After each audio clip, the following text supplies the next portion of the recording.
Bonjour Lisa, Bonjour à tous. bienvenue sur la chaîne YouTube CB Math et Lisa. Dans cette vidéo, nous allons aborder un vrai ou faux sur le thème angle et parallélisme.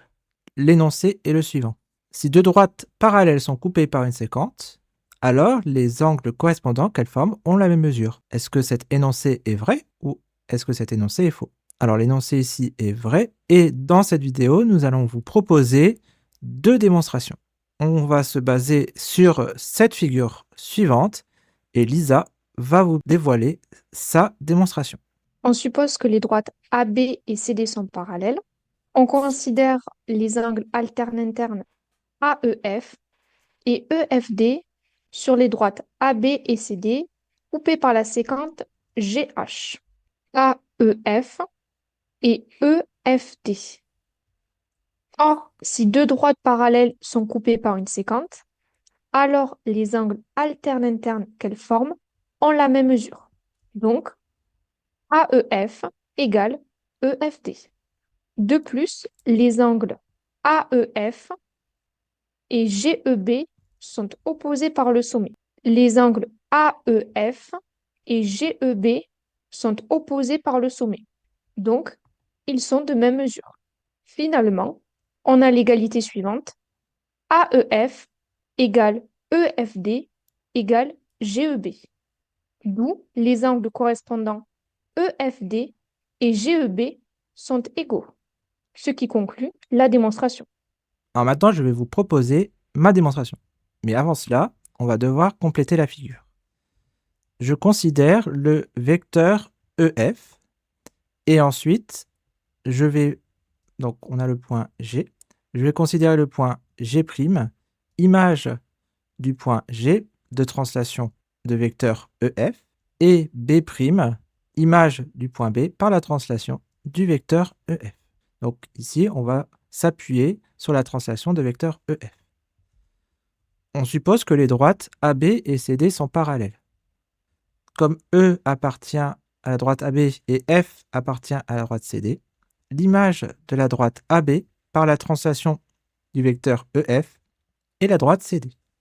Donc ici, le point A est envoyé sur la droite CD et le point B est envoyé sur la droite CD. On considère le point G', image du point G par la translation de vecteur EF. Le point G' appartient à la droite EF car on a le vecteur GG' est égal au vecteur EF et le point G appartient à la droite EF. Cela veut dire que la droite GG' est parallèle à la droite EF, mais comme G appartient à la droite EF, les droites GG' et EF sont confondues, et donc G' appartient bien à la droite EF. On considère le point B', image du point B par la translation du vecteur EF. On a que le point B' appartient à la droite CD, car on a le vecteur BB' est égal au vecteur EF, et B appartient à la droite AB. Et on avait dit tout à l'heure que l'image de la droite AB par la translation du vecteur EF est la droite CD.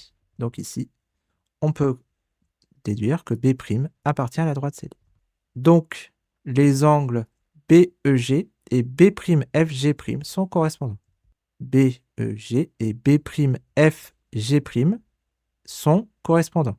Il y en a un qui est à l'intérieur de la zone entre les deux séquentes et l'autre à l'extérieur. Et ils pointent vers la même direction. Ils sont du même côté de la droite EF. De plus, l'image de l'angle BEG par la translation de vecteur EF est l'angle B'FG'. Or, la translation conserve la mesure des angles, car c'est une isométrie. Donc, l'angle BEG est égal à l'angle B'FG'. Donc, ils ont de même mesure. Et donc, les angles correspondants sont de même mesure. Alors, on vous a présenté deux démonstrations.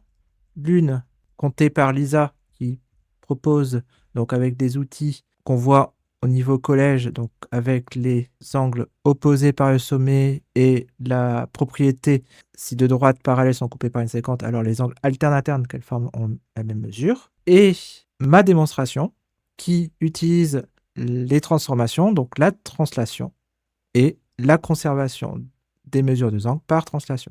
Dites-nous en commentaire quelle démonstration vous avez préférée, soit celle de Lisa ou soit la mienne. Bien, la vidéo est maintenant terminée. Merci de l'avoir suivie. Un like, un abonnement ou un commentaire sont toujours les bienvenus. Vous pouvez aussi regarder les liens en bas de la description pour soutenir notre travail. Bon courage dans vos révisions du CAPES et à bientôt pour de nouvelles aventures mathématiques. À bientôt. Au revoir.